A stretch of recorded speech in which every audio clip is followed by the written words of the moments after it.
Tamil Nadu ഗൂഡല്ലൂരിൽ tourist bus മറിഞ്ഞുണ്ടായ അപകടത്തിൽ 17 പേർക്ക് പരിക്ക്. കണ്ണൂരിൽ നിന്നും ഊട്ടിയിലേക്ക് പോയ ബസ്സാണ് അപകടത്തിൽപ്പെട്ടത്. പരിക്കേറ്റവരെ ഗൂഡല്ലൂരിലെ സർക്കാർ ആശുപത്രിയിൽ പ്രവേശിപ്പിച്ചു. പ്രദേശത്തെ ആളുകൾ വാഹനത്തിലുണ്ടായിരുന്നവരെ രക്ഷപ്പെടുത്തി ആശുപത്രികളിലേക്ക് മാറ്റുകയായിരുന്നു.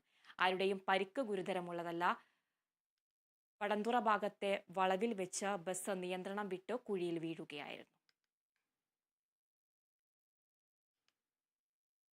ആലപ്പുഴ കുട്ടനാട് നെല്ല് സംഭരിച്ച് വന്ന വള്ളം മുങ്ങി ഒരാളെ കാണാതായി. കുട്ടനാട് സ്വദേശി ഡിജോയെയാണ് കാണാതായത്.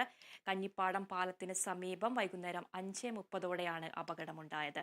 ഫയർഫോഴ്സ് സ്കൂബ സംഘം പരിശോധന തുടരുകയാണ്. ആഴവും ഒഴുക്കും കൂടുതലുള്ള ഭാഗത്താണ് വള്ളം മുങ്ങിയതെന്ന് നാട്ടുകാർ പറഞ്ഞു.